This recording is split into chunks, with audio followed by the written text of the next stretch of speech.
Hello, my name is Scott Lee, and this presentation is a needs analysis for a sub-elite male attacker in football. Starting us off with the structure that we'll be following in our content slide, I'll be breaking down the sport demands, the athlete's current profile, the injury risks, and the key strengths, weaknesses, and development goals for our athlete.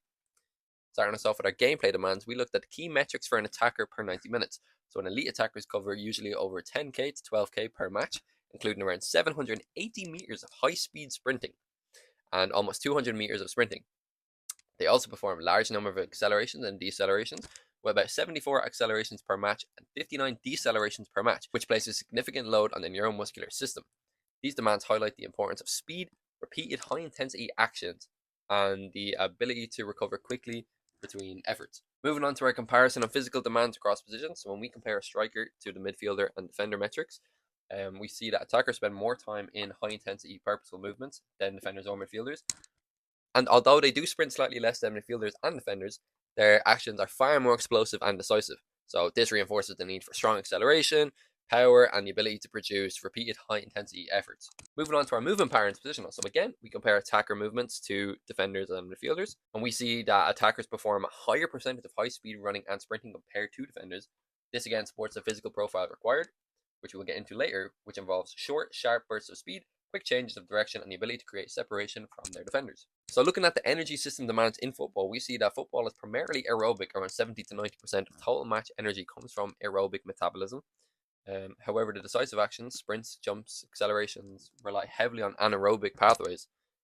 We see that players perform about 150 to 250 intense actions per match, so attackers need both a strong aerobic pace and high anaerobic power. So moving on to the elite attacker blueprint, I decided to do something fun and split the attacking position up into 3 separate bits, looking at his physical traits, tactical traits, and technical traits, really deepen our understanding on the position itself. So when we start with the physical characteristics, we see acceleration and short distance speed is needed, high anaerobic power, explosive jump ability, and lean body composition. So when we look at the key metrics that were needed earlier, this blueprint kind of complements them.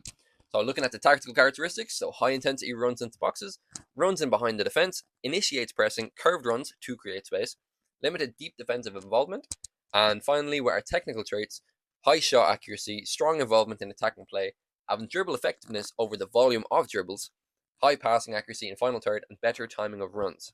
Now moving on to the athlete himself, he is a 20-year-old sub-elite male striker standing at 183 centimeters tall and about 74 kg wide with a BMI of 22. He has only ever had one previous injury, which was a sprained ankle, which in the perspective of risk management is very positive. Now when we take him and compare him to an elite level player, several gaps appear. So looking at the tests we did with his 10-meter sprint, 1.7 compared to 1.57 of an elite level. His 30-meter sprint is also slower. Jump performance is also below elite norms with a 30 centimeter squat jump compared to 36 of his elite partner.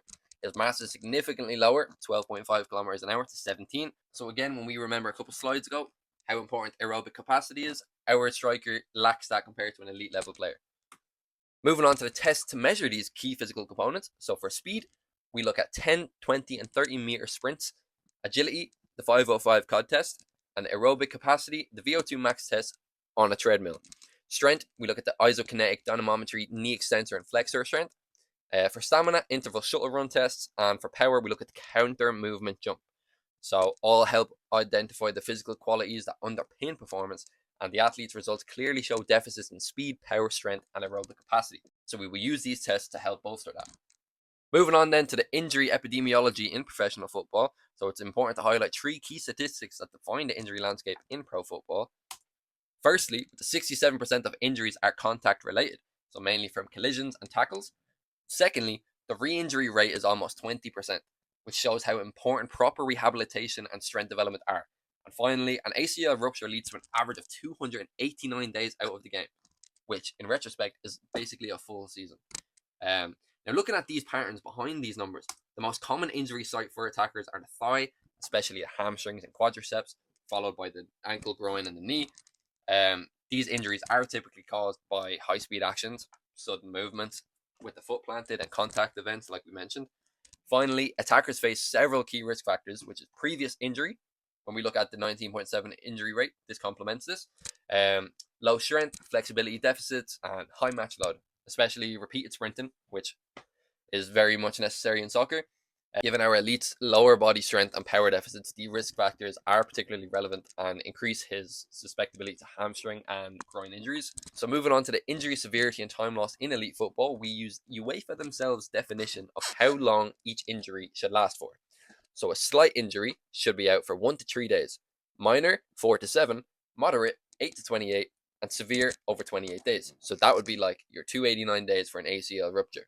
So now when we use another article, so per 1000 hours, a slight injury happens 3.1 times, minor 1.7, moderate 2 times, and severe about 0.8 times per 1000 hours, which is unbelievable in today's game. Now a typical impact, just to kind of show you, so a slight misses 1 training session, minor would miss 1 match, moderate 2 to 4 matches, and severe long-term rehab period.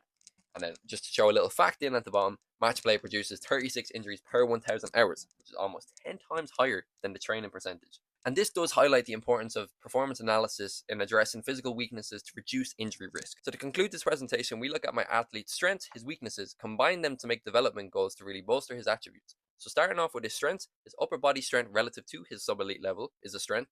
His strong tactical positional profile, his favorable height and mass for an attacker is unbelievable for his level.